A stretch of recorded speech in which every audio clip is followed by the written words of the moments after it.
Alhamdulillah Rabbil Alamin. Louange à Allah, Seigneur de l'univers.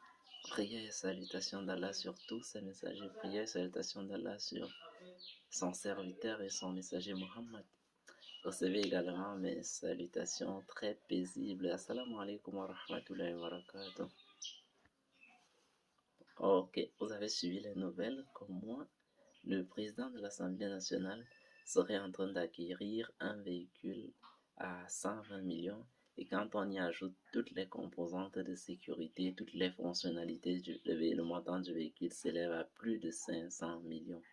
Donc je vous dis déjà, moi j'ai pas de problème avec le montant, je n'ai pas de problème avec le président de l'Assemblée doit avoir plusieurs véhicules, j'ai pas de problème avec ça. Donc il y a le MINEFI, il y a la CONAC et tout ça pour régler toutes les questions là. Moi j'ai pas de problème avec.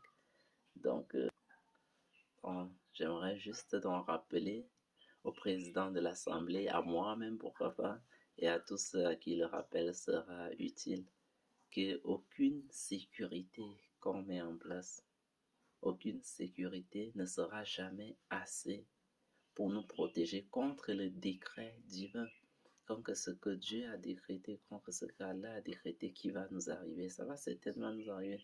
4 présidents des États-Unis, du pays le plus puissant au monde, sont morts par assassinat en plein exercice de leur fonction pendant qu'ils étaient présidents. Donc vous vous souvenez d'Abraham Lincoln en 1865, le 16e président des États-Unis, tué, assassiné. James Garfield en 1881, le 20e président des États-Unis. William McKinley 1901, le 25e président des États-Unis. Et John Kennedy, comme on se souvient, on voit des vidéos presque tout le temps, le 25e président des États-Unis, il a été assassiné en 1963. Ou d'autres hommes d'affaires et de présidents, les présidents en Italie, au Congo, au Tchad, les présidents de plusieurs pays qui n'ont pas échappé au décret divin, qui n'ont pas échappé à l'assassinat. Donc je suis pas contre la sécurité, je suis au contraire même pour le renforcement de cette sécurité. La recette que je vous donne, c'est de réciter Hasbi Allahu la ilaha illa huwa alayhi tawakkaltu wa huwa rabbul arshil azim. C'est de réciter cette invocation-là 7 fois le matin, 7 fois le soir. Non, notre cher président de l'Assemblée nationale. Hasbi Allahu, Allah me suffit. Donc Allah vous suffit, mon cher président. Hasbi Allah, la ilaha illahu. Il n'y a pas de divinité à part lui, Allah, qui vous suffit. Alayhi tawakkaltu, je place ma confiance en Allah. Wa huwa rabbul arshil azim.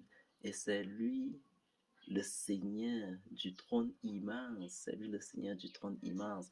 Vous le dites 7 fois par jour, quel que soit le malheur qui vous arrive, Allah va vous honorer au rang des martyrs parce que vous avez placé votre confiance en Allah.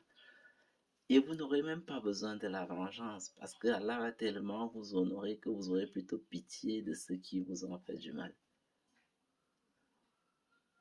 Ok, c'était pour faire ce rappel-là. Très simple, Hasbi Allah, la ilaha illa huwa alayhi tawakkaltu wa huwa rabbul arshil azim. Et Inch'Allah, Allah va vous honorer au rang de ceux qui placent leur confiance en Allah, au rang de ceux qui considèrent que Allah leur suffit. Ils n'ont pas besoin d'autre chose à part Allah. Ça ne vous empêche pas de continuer avec votre protection matérielle. Alhamdulillah Rabbil Alamin.